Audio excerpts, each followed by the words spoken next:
네, 안녕하세요. 저는 2년간 약간 농업 혹은 농사에 미쳐서 2년간 농업 세계 일주를 하고 이제 한국에서 청년 농부들을 위해서 집을 짓고 있는 유지영이라고 합니다. 반갑습니다.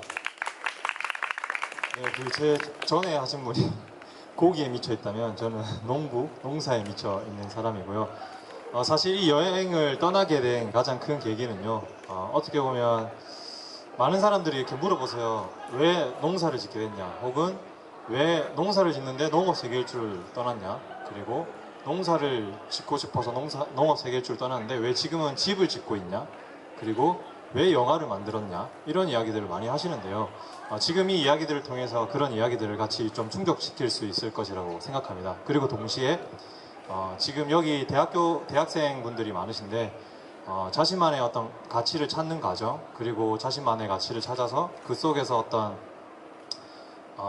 공동체, 한국이라는 혹은 지구라는 공동체를 위해서 어떤 작용을 해야 되는지, 그리고 어떤 영향을 미치고 있는지에 대한 그런 좀 전반적인 이야기들을 한 번에 할 수 있을 것 같습니다.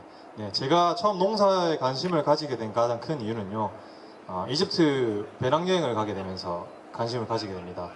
그 배낭여행은요, 그 한 번은 시장에 어떤 물건을 사러 갔었어요. 슬리퍼를 사고 나오는데 어디선가 애들 목소리 들리는 거예요. 그래서 주변을 아무리 둘러봐도 애들 목소리가 어디서 들리는지 모르겠고, 그걸 한참 찾다 보니까 애들이 차 밑에 들어가서 자고 있더라고요. 네, 그 모습을 보면서 제가 9살 때 혹은 8살 때 뭘 하고 지냈을까에 대한 생각들을 많이 했어요. 저는 그냥 산하고 바다, 제가 통영 사람인데 산하고 바다를 뛰어다니면서 그냥 재밌게 놀고 그렇게 지냈는데 이 친구들은 벌써부터 어떻게 자신이 살아야 될지를 고민해야 되고, 그리고 앞으로 자신의 삶에 대해서 선택을 할 수 있는 선택권이 하나도 없다라는 생각을 하게 됩니다.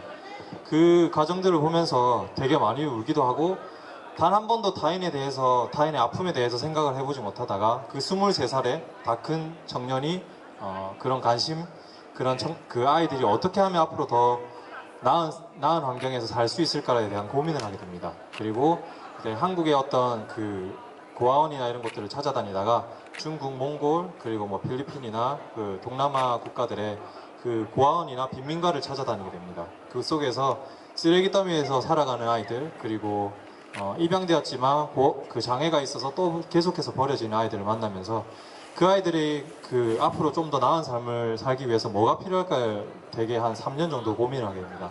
그 속에서 발견하게 된 거는요. 첫 번째는 그 친구들이 지금 환경에서 좀 더 나은 환경을 가지기 위해서 교육, 그리고 뭔가 당장 먹을 것을 해결할 수 있는 식, 그리고 지금 그 살아가는 공간들, 그리고 그 좀 안전한 공간 안에서 살아갈 수 있도록 그 약간 주거 공간이 필요하다는 걸 알게 됩니다. 그래서 저 나름대로 식주학이란 키워드를 가지고 그것들을 앞으로 내 삶에 전반적으로 해결해 나가는 삶을 살아가면 어떨까라는 생각을 하게 됩니다. 그 중에 첫 번째가 식이라는 생각을 했고요. 그래서 농사를 짓게 됩니다. 네. 과연 만약 내가 농사 혹은 농사를 지을 수 있는 스킬을 가지게 된다면 그 친구들한테 공유를 하고 함께 어떤 먹거리들을 만들어낼 수 있지 않을까라고 막연하게 생각을 하게 됩니다. 그 첫 번째 첫 해 농사는요, 제 옆에 있던 그 같이 여행을 갔던 동생이랑 떠나게 됐는데요. 그 첫 해 농사를 시작하고 1년쯤 됐을 때 저희가 빌렸던 땅에서 쫓겨나는 상황이 발생하게 됩니다. 수확을 다 하고 그 다음 해를 준비하는데 그분들이 그러시더라고요. 이제 토지를 사용해야 된다. 좀 나가달라. 이런 말을 하시더라고요. 근데 사실 저희가 그 토지를 겨우 이제 농사를 지을 수 있는 환경을 만들어 놨고 이제 뭔가를 해보려고 하는데 나가달라고 하는 말에 되게 화도 나고, 과연 다른 청년들은 이 상황에서 어떻게 이걸 타개해서 더 나은 환경을 가지고 지속적으로 농사를 이어가고 있을까에 대한 의문들을 가지게 됩니다. 그래서 처음으로 이제 전국을 다니면서 청년 농부를 찾아다니게 되는데요. 한 명도 찾을 수가 없었어요. 그게 5년 전이었는데 지금 청년 농부나 어떤 농업에 대한 키워드들이 계속 나오고 있지만 그때는 찾을 수가 없었고요. 그래서 일본을 가게 됩니다. 일본은 15년, 20년 전부터 인구 절벽이 시작됐기 때문에 그들은 농촌으로 어떻게든 청년들을 데려와야 됐고, 그랬기 때문에 그 청년들을 위한 정책들이 여러 가지가 있었는데요. 그 중에 제가 가장 마음에 들었던 건 5년 동안 1년에 1,500만씩 그냥 지원을 해줍니다. 예. 그래서 농촌에 그냥 살면 돈을 줘요. 근데 과연 그래도 될까라는 의심을 하게 됩니다. 왜냐면 대한민국에서는 뭔가를 그냥 받는다는 거에 대해서 익숙하지가 않거든요. 그게 과연 정당한 일일까라고 계속 의문을 가지게 되고, 만약 그걸 받게 된다면 공짜 좋아하면 대머리 된다라는 그런 말들처럼 계속해서 어떤 제의식을 가지게 되는 그런 상황들을 발견하게 됩니다. 그런 제 모습도 발견하게 되고, 그러면서 그럼 과연 또 다른 나라들, 동남아 국가들이나 어떤 유럽들은 어떻게 하고 있을까에 대해서 궁금해서 같이 농사를 짓던 친구와 농부를 꿈꾸는 친구와 함께 농업 세계일주를 떠나게 됩니다. 좀 많은 이야기를 드릴 수도 있지만 오늘 좀 정해진 시간이 있기 때문에 제가 좀 가져온 국가들은요, 이탈리아란 국가와 그 다음에 프랑스란 국가와 인도에 대해서 좀 이야기를 해드리려고 합니다. 이탈리아는요, 청년 실업률이 지금 60%가 넘었습니다. 그러다 보니까 저희가 이탈리아에 가서 처음으로 느꼈던 그 인상은 청년 노숙자가 정말 많구나 했어요. 그러니까 역이나 지하철 앞에 청년 노숙자가 너무 많아요. 그리고 저희가 찾아갔던 농장은 무단 점거를 해서 농사를 짓고 있는 농장이었어요. 그러니까 과거 귀족의 땅이었던 것들을 정부들이 그거를 약간 과세를 먹여서 약간 먹어버리고, 그 땅에서 정부가 사용하지 않으니까 청년 농부들이 한 20-30명 정도가 찾아가서 거기를 점거하고 다양한 농사를 짓고 있었어요. 근데 문제는 거기에 이제 전기도 수도도 아무것도 들어오지 않다 보니까 물도 없잖아요. 비가 오지 않으면 이렇게 물을 마실 수가 없고 씻을 수가 없는 거예요. 저희가 머물렀던 일주일 동안 단 한 번도 씻을 수 없다가 마지막 날에 씻을 수 있었는데, 그 과정들을 겪으면서 과연 한국이 이렇게 돼버리면, 그래서 우리가 무단점거를 해서 농사를 짓는 먹고 살기 위해서 그렇게 해야 된다고 가정을 하니까 저는 한국에서 살고 싶지 않다는 생각이 딱 들더라고요. 그러면 지금 우리 한국에 어떤 상황들이 있는데 이 상황들 속에서 과연 이탈리아처럼 되지 않을 가능성은 얼마나 될까로 봤을 때 저는 매우 높은 확률로 이탈리아처럼 될 수도 있겠다라는 생각을 했었습니다. 그리고 실제로 호주에 가면 이탈리아 친구들이 되게 많은데요. 그 친구들이 워킹홀리데이 비자를 받아서 와가지고 영주권을 따기 위해서 이탈리아에 있었어요. 그 이유를 들어보니까 더 이상 이탈리아에는 어떤 미래가 없다라고 말을 했고, 이탈리아 입장에서는 청년들이 벌써 다 나가버려서 또 이탈리아에는 미래가 없다라는 그 이상한 공통점이 있더라고요. 그런 상황에서 또 유럽을 한번 또 더 위로 올라가 봤어요. 프랑스를 갔는데 정말 프랑스는 농업 국가답게 좀 신기한 게도 청년들이 농사를 짓고 싶으면 주거와 토지를 완벽하게 해결해 줍니다.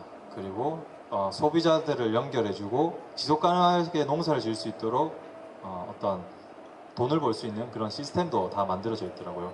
그 과정들이 오랫동안 청년들한테 투자를 했고 고민을 해왔고 그 환경들을 만들어주고 왔다라는 것들이 그 위에 국가들을 가면 갈수록 더 여실히 드러나더라고요. 그런 과정들을 겪으면서 한국에 딱 돌아왔었습니다. 한국에 돌아와서 1년이라는 시간 동안 농사를 짓기 위해서 여기저기 쫓아다니기 시작합니다. 정책도 알아보고, 그 다음에 농업기술 관련 기관이나 지자체, 군이나, 그리고 좀 땅을 많이 가지신 어른들을, 기성세대들을 찾아가서 농사 짓고 싶습니다라고 말을 하고, 이런 환경이고 이런 문제가 있는데 어떻게 해결해야 될지 모르겠습니다라고 하면 정책들이 의심을 기반으로 만들어지거든요.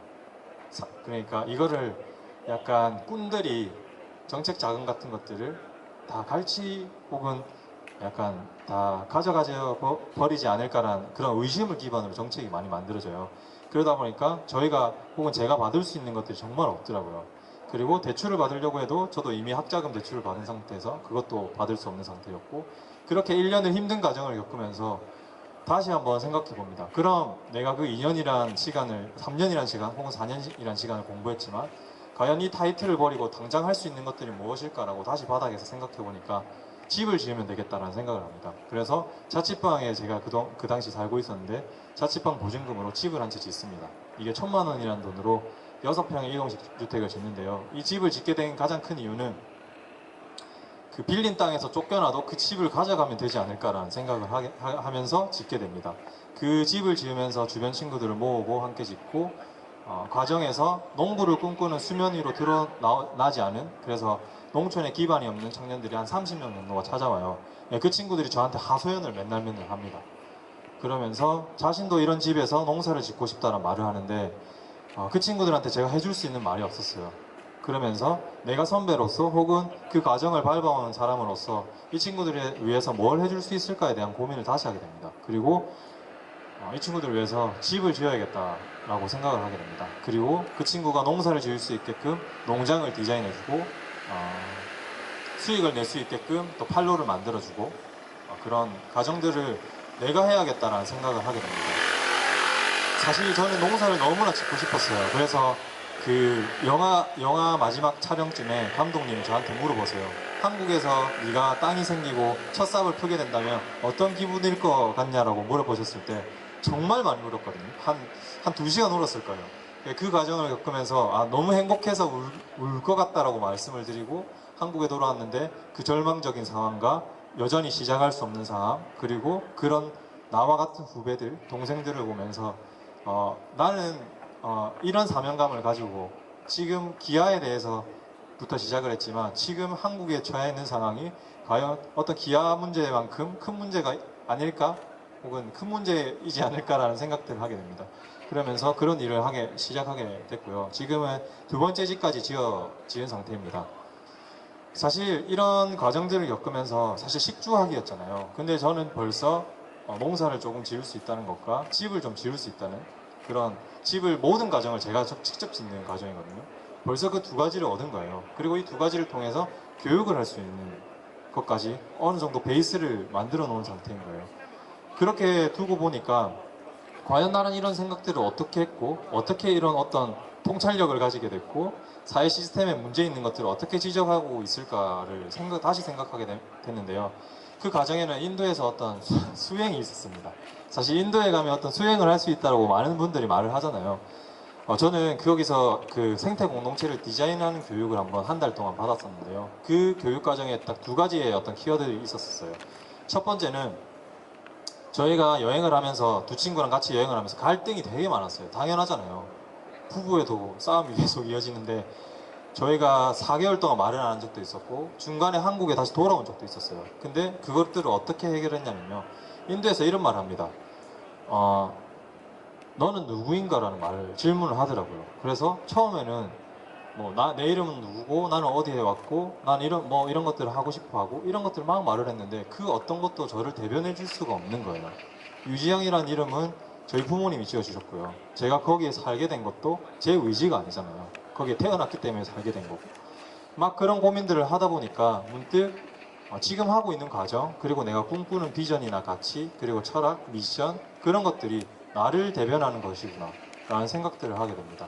그 과정을 겪고 동시에 너의 감정은 네가 선택하는 것이다 라고 말을 해주시더라고요. 예를 들어서 제가 누구한테 한 대를 맞잖아요. 그 과정에 있어서 제가 슬픔이란 감정을 가질 수도 있지만 어떤 화를 선택할 수도 있고 혹은 그냥 웃을 수도 있고 재밌다라고 이렇게 느낄 수도 있잖아요. 그 감정들은 결국 제가 선택하는 거다라고 말을 하니까 맞는 거예요. 그러면서 동시에 그 감정을 제가 선택하고 그 감정을 그 옆에 있는 친구들한테 어떻게 전달하는지에 대해서 또 가르쳐 주시는 거예요. iMessage와 uMessage가 있는데 저를 기반으로 이야기를 하라고 하더라고요. 그러니까 내가 지금 이래서 마음이 아파, 내가 지금 마음이 아파를 먼저 말을 하고 타인의 탓을 하지 말라고 말씀하시더라고요. 그 과정들을 겪으면서 처음으로 경상도 남자 3명이서 가면 정말 톡 쏘거든요. 네, 정말 힘들고 말만 꺼내면 싸우고 싸우기 시작하면 말을 안 해요. 그러니까 풀 수가 없잖아요. 처음으로 그런 식으로 저희가 새벽 4시까지 이야기를 하면서 풀기 시작합니다. 그리고 동시에 그 자신을 아는 상황에서 타인과 어떻게 관계하는지의 그 소셜이라는 수업이 있었는데요. 그곳에서도 좀 신기한 것들을 발견하게 됩니다. 그 땅콩 게임이라는 게임이 있는데요. 15명의 사람들이 이렇게 둘러섭니다. 전 세계에서 온 친구들이 같이 수업을 들었거든요. 그리고 스승님이 오세요. 쟁반에 땅콩을 15개를 올리고 딱 들어오시면서 지금부터 아무하고도 말을 할 수도 없고 질문을 할 수도 없다라고 하고 그 한가운데 땅콩을 놓고 나가십니다. 그때 일어난 작용들이 한 10분 정도는 그 땅콩을 집으로 뛰어가요. 그리고 또 어떤 사람은 이러다 다칠 것 같은데 어떤 사람은 이게 뭐 하는 짓인지 어떤 사람은 그냥 가만히 구경하고 있고 이렇게 다양한 작용이 일어났고 그걸 집으로 가는 사람도 내가 많이 씹어서 나눠줘야지, 나는 하나만 가질래, 나는 다 가질래, 이렇게 다양하게 일어나더라고요. 그것도 되게 충격적이지만 스승님이 마지막에 이런 말을 합니다. 방금 내가 아무 말도 하지 말고 옆 사람하고 질문도 하지 말라고 했는데 왜 그렇게 했냐라고 말을 하세요. 근데 거기에 뒤통수 맞은 기분이 들더라고요. 왜냐면 그분이 시스템을 만든 거예요. 저희를 조종한 거죠. 근데 저희는 아무 의심도 없이 그걸 작용을 한 거예요. 그때 사실 저희는 왜 우리가 질문하지 말아야 되냐, 나 이거 안 할래 라고 시스템을 깨버릴 수 있는 거란 말이에요. 근데 이것들을 이야기해주면서 동시에 너네가 살아가면서 수백 가지 수만 가지 시스템이 일어나고 그 속에서 네가 살아가고 있다. 과연 네가 선택해서 하고 있는 것들은 얼마나 될까? 그 의심을 하면서 왜라는 질문을 끊임없이 던져야 그 시스템 속에서 어떤 문제가 발견되고 그 문제를 발견함으로써 어떤 대안을 만들어낼 수 있다고 말을 하더라고요. 근데 중요한 거는 그 근본적인 것들을 발견하려면 이거를 모르면 계속 거칠의 것들을 발견하게 돼요. 정부 정책이나 이런 많은 것들이 결국은 그렇게 만들어지거든요. 그러니까 어떤 청년이나 어떤 사람들의 이야기를 계속해서 끊임없이 들어야 되는 거예요. 그리고 거기에서 키워드를 뽑아내서 거기에 맞는 것들을 만들어내야 되는 거거든요. 근데 그런 작용들을 하지 않고 그런 작업들을 하지 않고 많은 것들이 만들어지고 있었던 거예요. 그러니 저 같은 청년 농부를 꿈꾸는 친구가 농사를 지을 수가 없었던 것이었죠. 그래서 사실 지금 제가 하고자 하는 것들은 정부 정책에서 지자체에서 이걸 만들어줘야 되는 거예요. 근데 그걸 하지 않잖아요. 그러니까 민간이 답답해서 이걸 하려고 하는 거고, 이 사례를 보고 대안이다라고 여기진다면 그 사람들이 카피를 해가겠죠. 저는 그걸 원하고 그걸 준비하고 있는 과정입니다. 제가 하고 싶었던 가장 큰 말은 뭐였냐면, 여러분들은 어떤 자신만의 가치를 가지고 있는지에 대해서 한 번쯤 질문을 좀 던져보셨으면 좋겠어요. 점점 더, 저도 그런 과정을 겪었지만 점점 더 획일화된 어떤 다양성이 없는 직업들이 생기고 획일화된 생각들을 하고 그 시스템 속에서 놀아나고 있잖아요, 사실 저희들은. 근데 그걸 가감히 약간 깰 수 있어야 되는 거죠. 그리고 다양성을 찾아가고 다양성의 어떤 생태계를 만들어가야 어떤 한국이란 청년으로서 한국이란 사회 공동체에 긍정적인 영향을 미칠 수 있는 거죠. 저는 그래서 방금 앞서 발표하신 분의 이야기가 너무 좋았어요. 네. 자기의 가치잖아요, 그게. 그걸 가지고 이제 평생을 거기에 담고 살겠다라고 하는데, 저도 그렇거든요. 농업이란 거, 그리고 집을 짓는다는 거. 그 두 가지에 온 우주 에너지를 실어서 살아갈 거잖아요. 그런 것들이 너무 재밌는 거예요. 그런 사람들은 또 표정이 좀 저는 많이 다르다고 생각을 하고, 기운도 다르다고 생각을 하거든요. 그런 것처럼 한 번쯤 그렇게 생각해보고, 나는 어떻게 하면 공동체에 긍정적인 영향, 비관적이지 않은, 비난을 하지 않고, 비난이 아니라 그거에 대안을 이야기할 수 있는 사람이 될 수 있는지에 대해서 좀 더 고민을 해보셨으면 좋겠습니다. 그리고 동시에 좀 개인적이기는 하지만요, 청년 농부들에 대해서 좀 관심을 많이 가져주셨으면 좋겠고요.